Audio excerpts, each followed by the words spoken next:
in the training process, like something I never thought about was like, how do I get my dog to search around live animals? Because we never did that. We just didn't have the time to do it. We didn't really think about it. And it popped up one day when the group I was with, they're like, hey, we need you to go search this car or truck. And there was like 20 goats in the truck.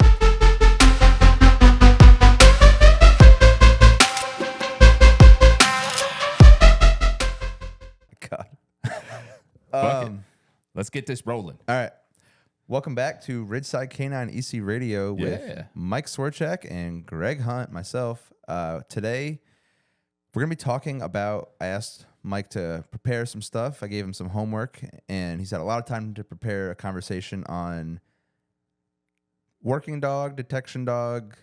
I don't know. Kind of, you can give me some feedback about where you kind of got into this stuff or what you do with this stuff now, or I just want to learn a little bit about the working dog mind and the working dog trainer mindset, I guess. Yeah. So, I mean, I guess it all kind of started, obviously I was a police K9 guy. Mm-hmm. So my training evolution really kicked off when I would listen to trainers and then stuff just wouldn't make sense. Right. And we got a lot of because you were a handler, because handlers aren't trainers. Yes. Right. Yes. So as a handler, and I was young in my career, but they would just say stuff and then I would, not disrespectfully, but I would ask why, right? I've always been super inquisitive as to why am I doing this? Right. And you get the old school, because I said so, or we just always done it this way. Yeah. Right. Maybe it's because they don't know why, or that's just the way they were brought up. I don't know. I'm not shitting on anybody, but then I started reading and learning and finding people who were open and being like, why? And then getting an answer, right? One of the biggest things that blew my mind was introducing food as a training tool in police dogs. Mm-hmm. And I'd had pets growing up and I'd trained them to do stuff. I've always, interacted with dogs, and naturally I would just always use food to teach a dog to do something. And then one time I had mentioned training a new dog with food and I was told no. And I was like, why? They're like, because it's not a pet dog. I'm but it's still a dog. It was a stigma or a mentality. Yeah, it's like Eric Stambro famously says, if you start using food with a police dog, you're not going to magically start liking penis, right? Which is funny, but it was just very stigmatized. You can't use food with a police dog. But fun fact, it doesn't matter what kind of dog it is, whether it's a pet dog, it doesn't matter what job your dog has. It's still a dog, and they still learn from the same principles. Yeah, it's like saying you shouldn't give your paycheck to, or as a cop, you shouldn't get a paycheck then because you're a cop. Yeah, you just do the work. Yeah, you got to get paid. Yeah. So then, I just kind of started deep diving into learning stuff, and then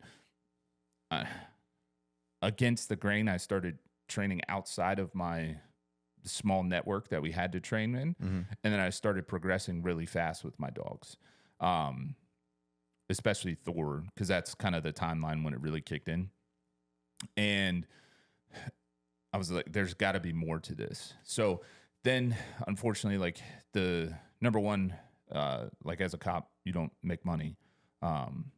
Salary is absolutely shit. In Northern Virginia, where I was a cop, is also very expensive. So that kind of sucked. Then you had the whole political climate change. So I got out of police work and I went overseas with a detection dog, all over the Middle East during the conflicts that were going on there. Was it a personally trained detection dog, or was it an agency's detection dog? Or? No, so it was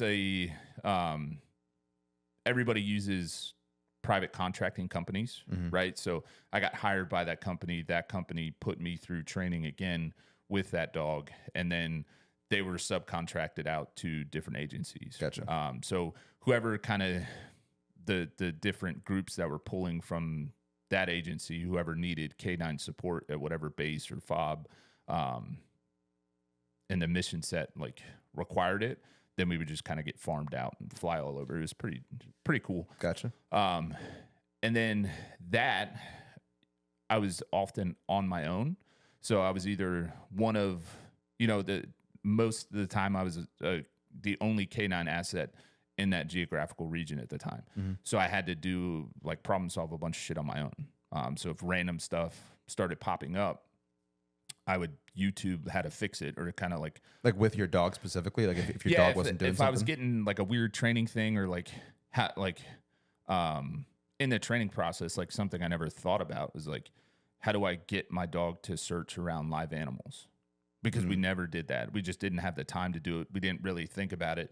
And it popped up one day when I was the group I was with. They're like, "Hey, we need you to go search this car or truck," and there was like 20 goats in the truck. Right. And I'm like, "Well, we'll figure this out." Yeah. I've literally never searched a car with live animals in it. So then the trainer side of me was like, how do I make that better? Because it went to hell in a handbasket. My dog was like, I've never seen goats. There's 20 of them there. And like Afghanistan goats can be kind of gangsters. So it was a weird thing. They have AKs. Yeah. AKs. And they're people shy, if you know what I mean. Oh my God. But yeah, it went as expected. And I was like, fuck it. And then the ego, like I was humble enough to at that point be like, guys, like I have no idea if my dog did anything productive there, because like it was just an odd situation between the goats and the dog. So like we need to go manually search that, or run, use some technology to kind of work through that. And he was an explosive K9, or explosive detection K9.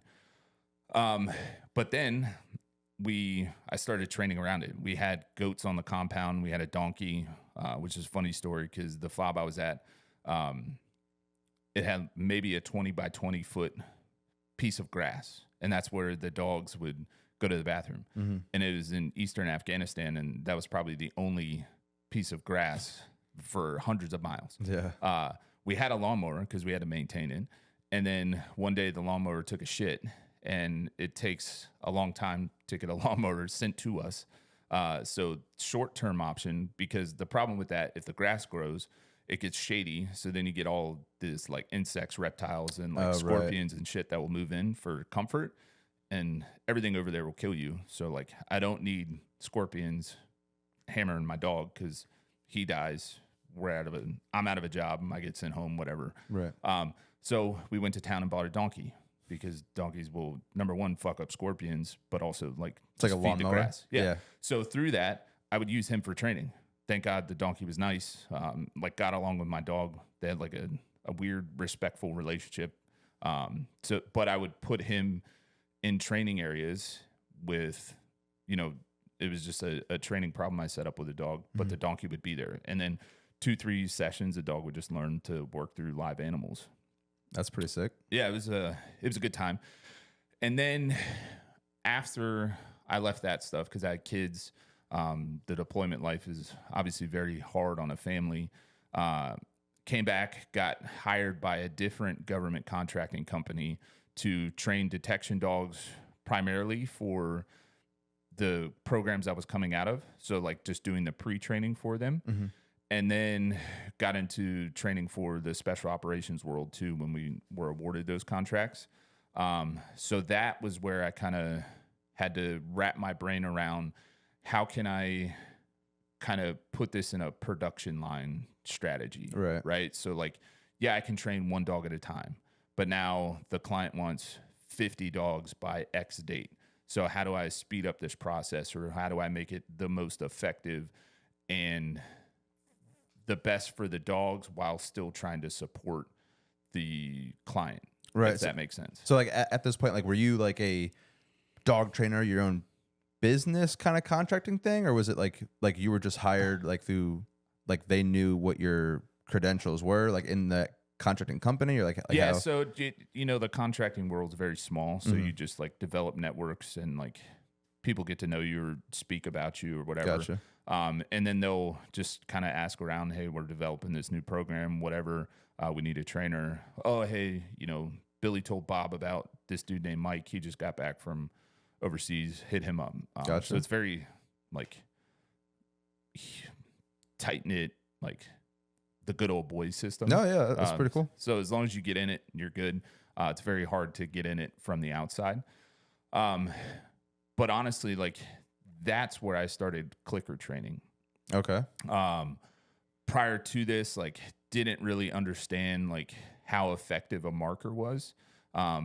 And there was a lot of kickback there. Again, same reasoning as like the food in the beginning of the police K9 stuff.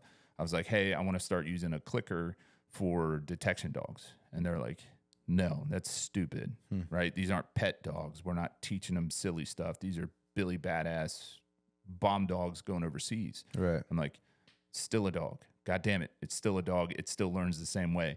How can millions of other people across the globe tell me that this tool is effective to train a dog, and then all of a sudden, like, it's just not this dog, right?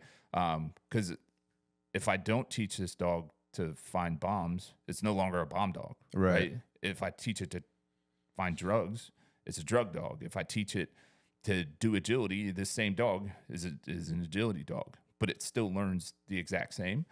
And once I won those battles by being respectfully persistent and just doing whatever I wanted. But the results spoke for itself. Like learning the clicker streamlined that process infinitely. And I mean, it still had its hiccups as far as like changing people's perception, right? Like I would give it to a client and be like, this dog's spot on with a clicker, and then try and teach the client like, hey, this is how you use it. And they're like, nah, that's dumb. I'm not doing that. I'm like, well, I probably would, right? But whatever. And then that learning the streamline stuff was cool. I got to train hundreds and hundreds of dogs. And then I was also training teams. So like the companies would send us handlers, and then getting those to mesh together and work effectively. Okay. To pass their certifications or whatever it was doing. That was cool. That taught me a lot about like how to be an effective coach, right? Because most of these kids coming in for classes they obviously don't know shit. It's like a first time handler. So in a very short time frame, I'm teaching them how to go from like, hey, this is a leash. This is the end you hold on to. This is the buckle you put on the collar. And then in like an 8 to 10 week time frame, like you got to be fully operational and going to look for shit. Right. So there I learned a lot about how to communicate to a bunch of different personalities of like, hey, this guy's doing this. Like maybe I need to change my philosophy on how I'm trying to communicate to him. Right. And then like there was always a badge of honor for some reason in like police and government schools, like how many kids you failed as an instructor. Like, oh, I guess a positive thing, or yeah, like I have a high fail rate, right? And it, not that like buds is a kind of counter point to this, but like, like there's a high attrition rate in buds or like Q course or whatever, because it's that hard, because they're looking for that elite. We're not that at this level. Like we're just a normal job. Like anybody could do it. I could put you through a school and you could be a fully functioning detection dog handler. So to me, I kind of took it personal of like, hey, this student is failing. That's my job as an instructor to get him to be successful. Right. Because this guy's like, number one, his paycheck's on the line. His family needs it. Like, I'm not going to cheat for you. I'm not going to like give you the answer, but like, I'm going to change my style and try and make you a better version. However we need to do that. If I need to spend, extra time with you after class and like just hammer out simple reps, we'll do it. But if, the attrition rate dropped, the dogs were better trained because of just using a clicker and food. Food was also another one. So I'll backtrack to that. The same time I was using a clicker to teach the dogs, I also transitioned to using food to train the dogs, right? And that was, again, the kickback, like, these aren't pet dogs, like, food is stupid, blah, blah, blah, blah. What was the time frame for this, like in this part of it? Like, what, like, is it like 2010, 15? Yeah, this is probably 2018. Okay. I think. Yeah, early 2018. Gotcha. So the food thing, they're like, no, this is dumb. Like, just use a toy, right? And the problem with that, the reason that I don't like toys for training working dogs in the beginning is because you've seen really high drive dogs, how excited they get when they see a toy, right? Yeah. But they're not clear headed at that point, because when we get these dogs, they don't know a fucking thing. Like, they're feral creatures that have lived the first 12 to 16 months of their life, just kennel life, right? Running, exercising, but zero training in them whatsoever. And that's what we would call a green dog, right? Like where they're like specifically, but they're raised that way for the intent and purpose. Yep. To like just go be a working dog. Right. And so is that kind of like, so like they don't have any bad habits prior to like their mature, like at that like 18-month mark, they're mature enough to do the training, but you don't want to like water down the dog prior to their maturity rate. So like you're kind of like setting that up intentionally. Yeah. So the way it kind of works is like you have these big Walmart vendors overseas. So it's like you're going shopping for dogs. But even me is like when I'm going to shop for dogs, I could be buying for 6 different projects I have going on.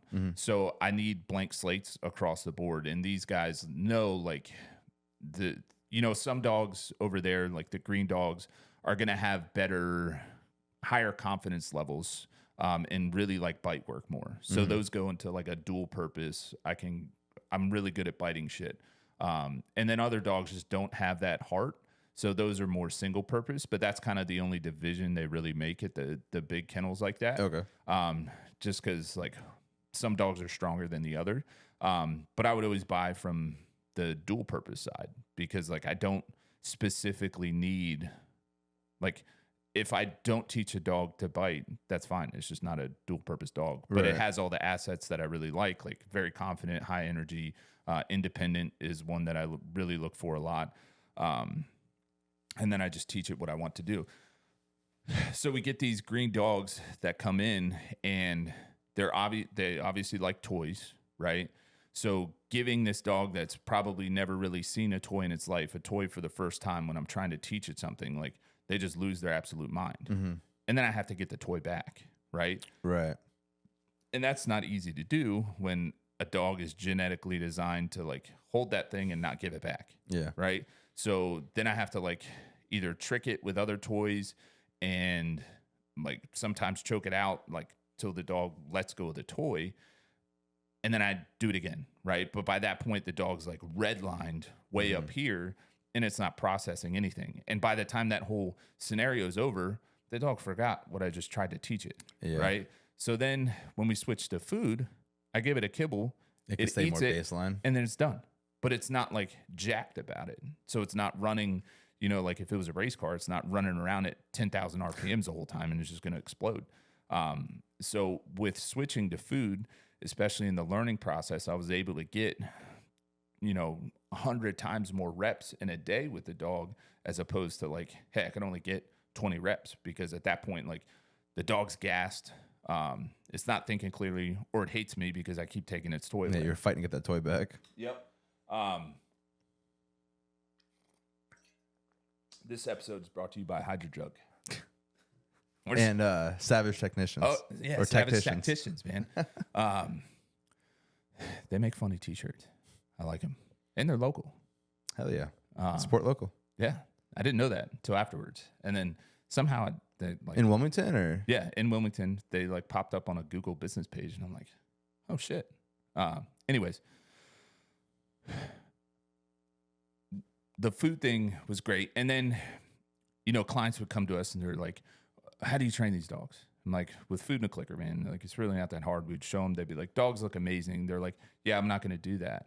And I'm like, I understand that. By the time I'm going to give it to you, the dog's going to be off food, right? It's not going to be a food reward dog.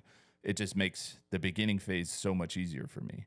So simultaneously, while I'm teaching the dog the detection or the bite work or whatever in the beginning, I'm also teaching it outside of any of those, like, here's a toy, give it back. Here's a toy, give it back. So I'm just teaching the dog to, like, you're going to get the toy back if you give it to me. And then once that's good, then I flip the dog over to the toy stuff. Gotcha. Like once they learn they're out, basically. Yep.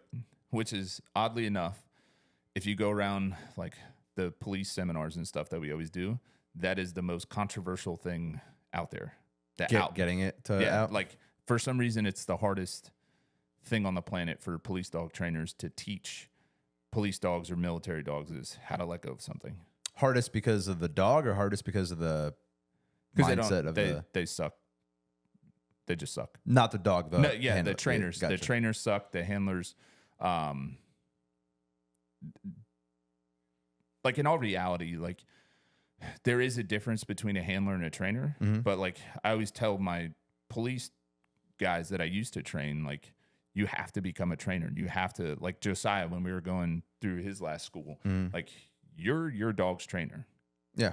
Just like we're saying, like if you're a parent, like you're not a teacher, paid professional teacher, but you are teaching your kid. Oh, you're 100% the primary educator of your child.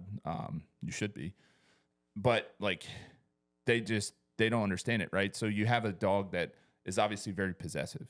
And where 99.9% of all these problems stem from is the dog just doesn't understand, if I give it to you, you're going to give it back to me, right? So how that it always works in the police dog stuff from like every situation we go to and I see, and I've done hundreds of it, is like at the end of whatever exercise they're running, so the dog just worked for 20 minutes, they give it the toy, they let the dog chew on the toy for like 2 minutes, and then they take it away, and then the dog doesn't see it for a couple more hours. Okay. So when the dog gets it, he's like, bro, I just worked my ass off for this.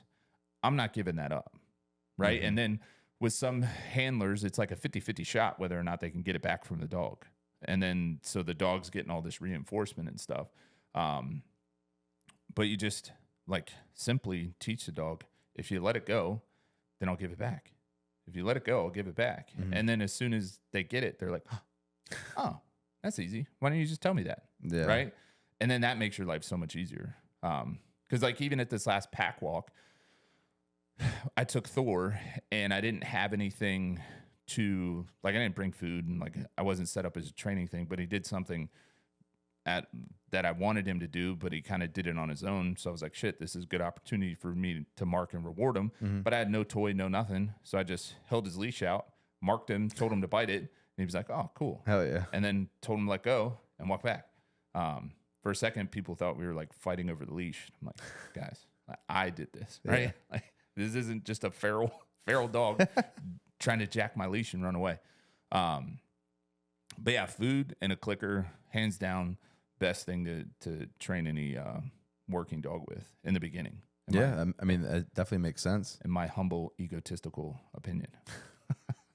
So like for that process then, because like, you know, now I see you working some of the clients' dogs or some of the people like have interest either in it as a sport or as a hobby, like doing detection stuff like that. Like what's kind of like, do you have the same kind of goals now, the same kind of timelines now, like when it's not as serious, or like what's the kind of difference between what you're doing now? No, my goal with every dog that I ever work with is to make it the best version of himself, right? Timeline is definitely different. And I was just joking with those 2 mouths that I'm doing the scent work stuff with this Tuesday, actually. But I was frustrated because I'm like, we're 7 weeks into this, and this dog is like to the level where she's at, and she's like crushing it, right? Very smart, well put together Malinois. But in my head, I'm like 7-week timeline. But then it dawned on me, and I'm like, oh, that's only 7 hours of training. Yeah, it's like once a week. It's not training every day. It's not 40 hours, 7 days a week, or whatever it may be. So I'm like, oh, this is 7 hours of actual training for the dog. So like maybe 2 days of like, if I was doing this full time, like, okay, this dog's doing actually really well. And I found myself trying to push the timelines for that dog based on where we were in like weeks training. Because, you know, we had like overall breakdown of where the dog should be roughly at the government stuff. So I'm like, oh yeah, this dog should definitely be doing this now. Right. But then I'm like, time out. We're still on day 2, right? But yeah, it's just each dog is is very unique when it comes to that. And it's just kind of pushing them as far as they can go. And like the cool part to me with just doing it with clients is there's no pressure to it. Right. So I don't have to like speed things up, slow things down. The stress about like, how the fuck am I going to make this dog do this in this short amount of time? It's just for fun. And then just kind of watching the dog blossom. So I have a lot more time with that stuff to allow the dog to figure out stuff on its own. Yeah. Which is the most important thing. So I guess I got two scent-based questions then. Is one, I guess, is it true that like whether it's pet dogs compared to working dogs or not, but like, you know, growing up, you always hear like, you know, the dogs can smell you, like dogs can smell miles away, or dogs can smell this and that. Do you find it to be true or not if like dogs' scent or sense of smell is something that has to be trained on or improved on? Like can, you know, like we'll bring pet dogs into the room with their owners, and sometimes it'll feel like the dog can't even tell that the owner's there. Like do dogs smell always as good as they always do? Like obviously like not being trained on explosives or like like not a random dog's gonna be able to smell marijuana. But like when, you know, it's a pet dog that knows the smell of their owner, like is their sense of smell and realization that that smell is nearby, is it like as honed as people think it is? Like can my dog smell me if I'm walking down the street kind of deal? Yeah, so I mean, the dogs, obviously, the sense of smell is probably their number one sense that they use, right? And it's very powerful depending on the dog itself, right? Okay. So like an easy way to look at it is like the shorter the snout, the weaker that scent's going to be. The like longer based the on snout. like glands or based on whatever. So they in the dog's nose, and without like making this an anatomy lesson, there's something that's called the olfactory receptor in the dog's nose, right? And that transfers to the brain, does all this stuff. The average human has 5 million receptors in your nose, right? The average dog, like German Shepherd, Mals, Bloodhounds, like that size of snout, has anywhere between 250 to 300 million. Oh, wow. Right? So it's exponentially way better than like the human nose, right? And you know, an analogy that I used to use all the time when I was testifying in court, when I was a police officer trying to explain to jurors or whatever how effective the dog's nose was if you drive past like Pizza Hut or like a pizza restaurant, you smell pizza and you just kind of generalize that one scent of like, oh, that's pizza. Smells good. To the dog, they smell every single ingredient on like a baseline level. So they're like, oh, I smell flour, I smell yeast, I smell pepperoni, I smell mozzarella cheese, I smell tomatoes, garlic powder, whatever is in that recipe. So they're able to individualize the odors and smell that in depth. Now, when it comes to like actually smelling, it all depends on the airflow of whatever's happening. Right, like scent cone or like whatever the dispersion. Yeah, so of it like imagine if you're hunting and you know you're working upwind or downwind of something. Like that's why animals do the stuff that they do, is because they're relying on the wind to set themselves up at an advantage of like where's the predator coming from. So I can in this room set like a smoke bomb dead center. But if I set up the airflow in this room to where everything's going to suck out the door that's behind the cameras that you guys can't see that I'm pointing at, it's going to suck everything out that way. And I put you right here. If that was a stink bomb, you're not going to be able to smell it because it's pushing that way. But if I just let it go off and we can see the smoke going everywhere, of course you're going to smell it. So sometimes, like especially at the office, at the store, like if that back door is propped open and the air turns on and it's funneling all the air out the door, then that odor's not going to be there. I guess I never thought about that. Like what that, like even in a building, how the odor can change just from the airflow of like the HVAC unit. It's wild. And like you'll see tons of these videos online of like police dogs missing somebody, like just walking right by them. And, you know, to give the dog the benefit of the doubt, like say it's not a shitty trained dog, or even if it's a dog I know that I've trained and we've set it up and I've watched this dog hundreds of times through training crush it, And then for whatever reason he misses it, the odor wasn't there, right? Or the dog didn't recognize it. That makes sense. Yeah, it's pretty wild. Like, all right, so the other question I had about scent work, dog smelling stuff, is as a pet dog owner, as a interesting, or as trying to like expose my interest in different dog hobbies, I guess you could say, is scent work. Like I know they have like AKC scent tests, is that something that's a very uncommon and underutilized, or should more people be open to trying doing that stuff? Like, there's a lot of sports, there's a lot of fast cat and getting your dog into agility, getting your dog into dock diving. I feel like that's one of the smaller niches, I guess, of hobbies or of sports for pet dogs. Like, do you feel like more dogs or more owners could have more fun with that kind of stuff? Oh yeah, 100%. Because like you don't have to travel to a pool, you don't have to travel to an agility course. You could do it. You could fulfill your dog and practice it at home, or like, what do you feel about that? Yeah, and the cool part is like any dog who has a nose can do scent work. So obviously, like any dog can do agility, right? But like, you want a Saint Bernard's not going to enjoy doing agility. But a Saint Bernard can do detection work. Maybe they won't work as long, but literally any dog, if it has a nose, you just teach it to look for something that stinks. It's more like an enrichment game in a way. 100%. Like even if you just hide food, like just use your dog's food and you're not actually teaching it to do a target odor, like any of the essential oils that AKC or UKC or anybody uses, or like teaching a dog an article search. And for those of you who don't know, like, one of the things that my police dog was trained on was how to find stuff that people threw, right? So like you're running from me and you're just dumping guns and weapons and all that kind of stuff. I could go back and use the dog to find that, because like when you touch something, your human odor transfers onto that item itself. So then teach the dog to look for stuff that has human odor on it, and then teach them what I want them to do. But any of those little games, you can absolutely teach your dog. And it gets them that fulfillment. Like, number one, it gets them mental stimulation. They get exercise. It'll add to your relationship if you enjoy doing it.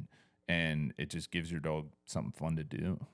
Yeah, it makes sense. What would you suggest? Like, what is, I guess, like if you wanted to get into that, what would a path be to search that or practice that? Or yeah, so if I have like you're saying, if you got a new dog, or you just have a dog and how you want to do it. I got a 2-year-old lab at home, and our training's kind of mediocre, or not mediocre. Like, we train, we go out in town, we do whatever, but like I'm interested in doing a little hobby, playing a little like 20-30 minute game every couple nights with my dog. Like how would I get into developing their scent work? Yeah, the key is just teaching them that their nose can lead them to good things, right?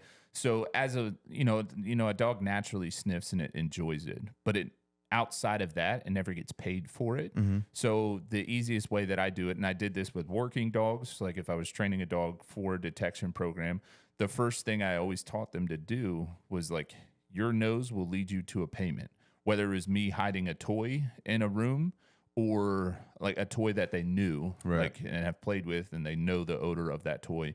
Teach them their nose will lead them to the toy, and then they can get the toy. So like the environment's just magically rewarding them. It's like a direct reward method.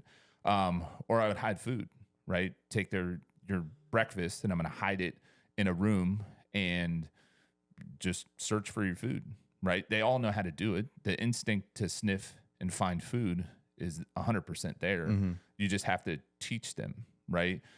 And then once they start doing that, you can teach them like whatever the target odor is going to be. So whether it's like lavender oil, essential oil, bombs, drugs, it doesn't make a difference. You just have to teach them like, now that odor, whatever we're looking for, is the middle process to get from like nose, sniff this, find this, and then I'll give you a reward. Makes sense. So it's actually really, really easy to do, like the concept of it. Obviously, depending on what you're teaching your dog to search, meaning like, is the dog going to be searching cars or, luggage or whatever, like those have different variations and different stuff you have to worry about as far as like odor availability, meaning that the dog can smell whatever it is in the suitcase or whatever. Right. But outside of that, like it's pretty simple because it's something the dogs naturally or want to do anyways. No, that makes sense. It's pretty cool. Well, cool. I guess we'll wrap this episode up. Sounds good. That's pretty insightful into the intro into the world of scent work or working dog work. Or that's pretty cool. Yeah. Sweet. Cool. So where can people find you on the internet? rsk9nc.greg, and any kind of your training supplies are going to be at RSK9 Training Supplies. High quality training supplies. Yep. Not that bullshit you buy at PetSmart. Yeah. Let's go. Down with big box co's. Yeah, we're taking over one small business at a time. Absolutely. Jeff Bezos, we're coming for you next. What about you? Where do we find you? You can get me at Mike_Swarchek. And if you're interested and local to the area and want to do scent work stuff, hit us up, Ridgeside K9, Eastern Carolina, and we'll teach you how to be a bomb dog. Hell yeah. Whatever you want to be.